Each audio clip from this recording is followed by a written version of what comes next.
कौन बनेगा नेता। नगर निगम के चुनाव पास आने वाले थे।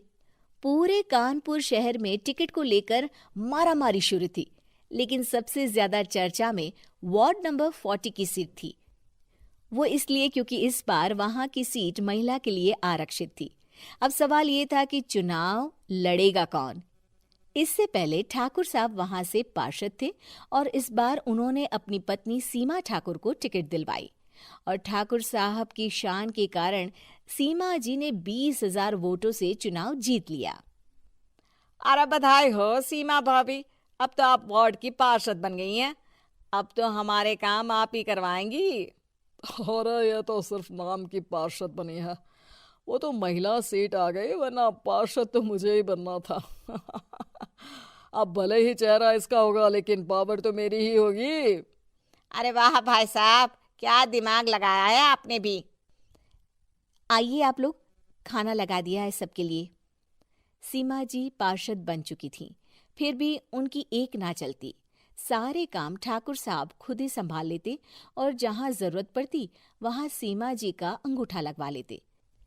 सीमा जी ज्यादा पढ़ी लिखी भी नहीं थी। एक दिन ठाकुर साहब और सीमा एक प्रोग्राम में जाते हैं। अरे ठाकुर साहब, आप आ गए। ओहो, पार्षद मैडम भी आ गई हैं। स्वागत है आप दोनों का। लगता है हमारे पार्षद फंड का सही इस्तेमाल हो रहा है। चलिए अब उद्घाटन करते हैं। ये लीजिए ठाकुर साहब कैची, आप ही सबसे पहले प्रवेश कीजिए। सब लोग आगे निकल जाते हैं और सीमा जी पार्षद होने के बावजूद भी पीछे खड़ी रह जाती हैं। वो देखती हैं कि वेलकम बोर्ड पर उनका नाम है, लेकिन महिला होने के कारण कोई उनका सम्मान नहीं कर रहा। अगले दिन एक आदमी उनके घर आता है। अरे ठाकुर साहब नमस्कार। कल ना हम नोटिस किए कि हमारा घर तो अवैध है और नगर निगम वाले उसे तोड़ने आ रहे हैं।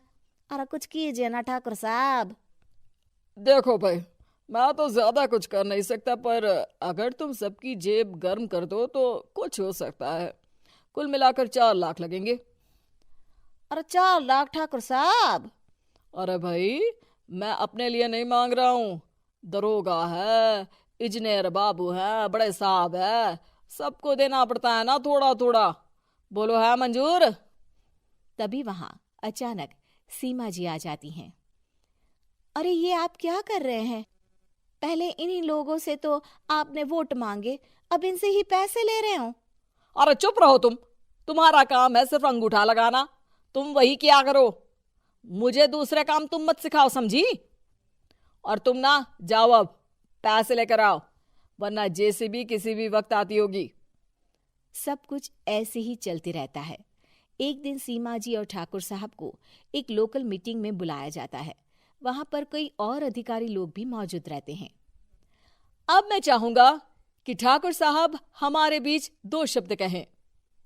मेरे प्यारे भाइयों और बहनों, आज मेरा सौभाग्य है कि मैं आप सबकी सेवा दिन रात कर पा रहा हूं।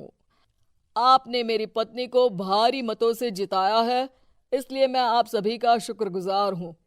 मैं आप सबसे वादा करता हूं कि हमेशा की तरह हमारे वार्ड में किसी को कोई तकलीफ नहीं आने दूंगा। सभी लोग तालियां बजाने लगते हैं। अब मैं माननीय पार्षद मैडम को स्टेज पे बुलाना चाहूंगा। अपने नाम को बुलाया सुनकर सीमा जी एकदम चौंक जाती है। उन्हें बिल्कुल उम्मीद नहीं थी कि इतनी बड़ी जगह उन्हें मंच पर बुलाया जाएगा। जैसे तैसे वो मंच पर चढ़ती हैं। ऊपर जाते ही सीमा जी को सारी पुरानी बातें याद आ जाती हैं कि किस तरह उनके पति उन्हें कभी भी आगे बढ़ने नहीं देते और उनके नाम से गलत काम करते हैं। वो बोलने लगती हैं।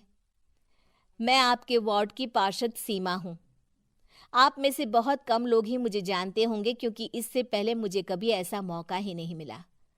सारे मौके मेरे पार्षद पति यानी आपके ठाकुर साहब ही लेते रहे, लेकिन आज ये मौका मुझे मिला है तो मैं इसे ऐसे ही नहीं जाने दूंगी। मैं आपको ये बताना चाहती हूँ कि आपके ठाकुर साहब मेरे नाम की आड़ में गैर कानूनी काम करते हैं, जिस पर अंगूठों के निशान मेरे होते थे। इसीलिए मैं अपनी गलती मानती हूँ और आज अपने पद से इस्तीफा देती हूँ, ताकि आगे से कोई गलत काम ना हो पाए। अब फैसला आप सबके हाथ में है कि आप हमें क्या सजा देना चाहते हैं। सीमा जी की बातें सुनकर ठाकुर साहब के चेहरे का रंग उड़ जाता है और वो शर्म से मुंह नीचा करके वहां से चले जाते हैं और पद से इस्तीफा देकर ही सही सीमा जी अपने आप में आत्मविश्वास महसूस करती हैं।